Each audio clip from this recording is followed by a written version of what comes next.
صيف، رحلات، مصيف، امتحانات، يبقى على طول اكلات سريعه. ومفيش اسهل ولا اجمل من الكريب الحادق بتاع المحلات اللي هنعمله مع بعض دلوقتي من غير بيض ومن غير لبن.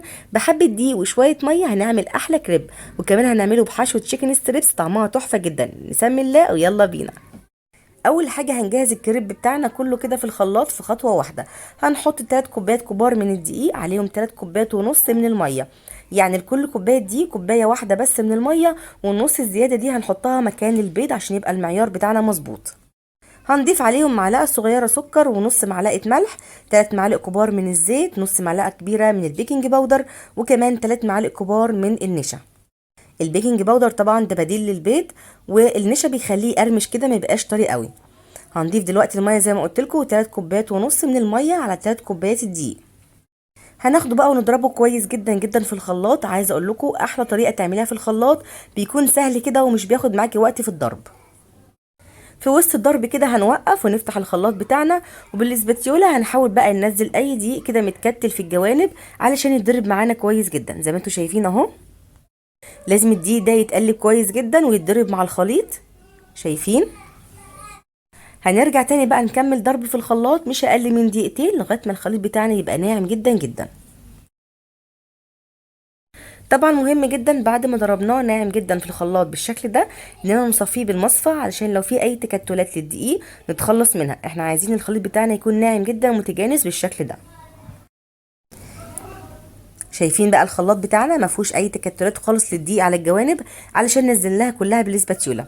شايفين بقى ده القوام المظبوط، لا هو خفيف ولا هو تقيل، ده بقى القوام المظبوط جدا جدا.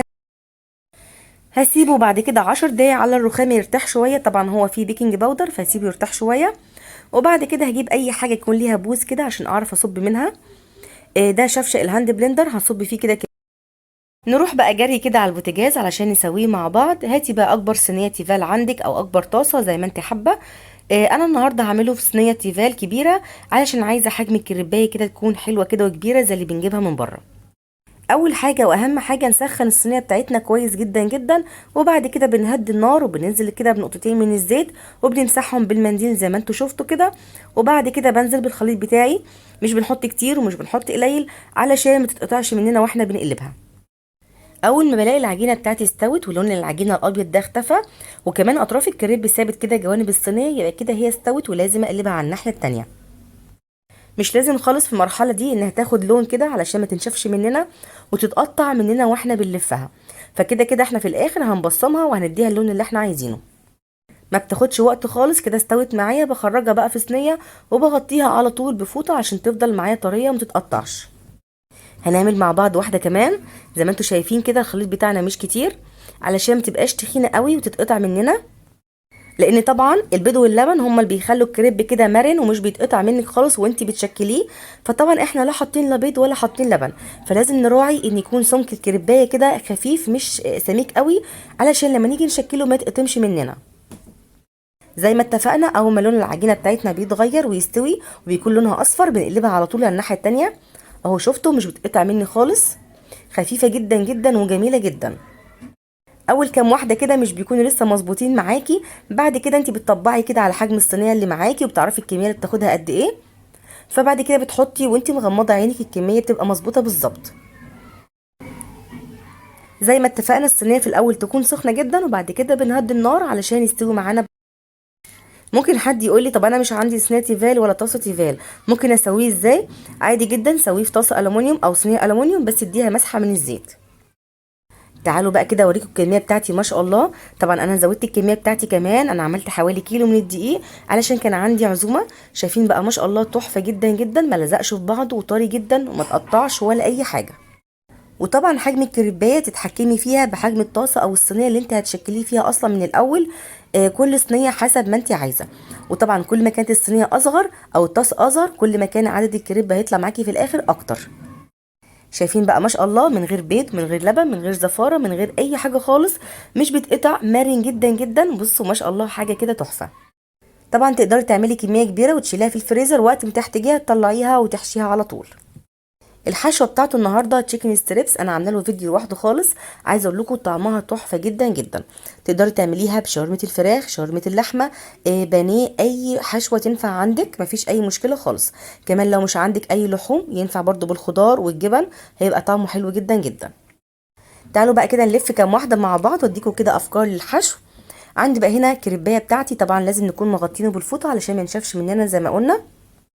بتنيها كده نصين بالشكل ده، وبحط بقى اي صوصات موجوده عندي، كاتشب، مايونيز، طحينه، اي حاجه موجوده عندك بنحطها كده في النص. بنحط عليها الحشو بتاعنا التشيكن ستريبس زي ما اتفقنا، او شاورمه فراخ او اي حاجه. عليها بقى عندي فلفل الوان، عندي زيتون، عندي كمان بطاطس متحمره، وكمان عندي رشه من الجبنه الموتزاريلا والجبنه التركي علشان تمسك لي كده الحشوه مع بعضها لما تسيح. شايفين بقى؟ وطبعا نلفها لفه الكريب المعتاده، النص ده على النص ده، هيبقى معايا شكل المثلث بالشكل ده اهو. يا بنات نعمل كمان واحده. تنيت الكريبايه بتاعتي نصين، بس مش نصين بالظبط قوي يعني، يبقى نص اكبر من نص. وبنحط زي ما شفنا كده في النص الكاتشب بتاعنا كده على شكل مثلث، وعليه رشه من الجبنه الموتزاريلا، جبنه تركي. مش عندك جبن برضو مفيش مشكله، حطي اي حاجه متاحه عندك. هنحط بقى كده فوقيها الحشو بتاعنا تشيكن ستريبس او اي حاجه، وكمان البطاطس المتحمره، الزيتون، الفلفل الالوان. عايزه اقولك انت ممكن تستغلي الكريب في اليوم ده وتطلعي كل بواقي التلاجة. الجبنه اللي مش بياكلوها على فلفل الوان، على كام حبه بطاطس كده متحمرين، على كام حته بانيه، وهيبقى عندك احلى كريب هياكلوه وهيفرحوا بيه جدا وهما مش عارفين جواه ايه بالظبط. قفلته معاكم بالشكل ده، واي حاجه وهي تحطيها مفيش مشكله خالص. شايفين شكله تحفه جدا، وكمان حجمه حلو قوي قوي زي اللي بيتباع بره، واحلى بكتير كمان.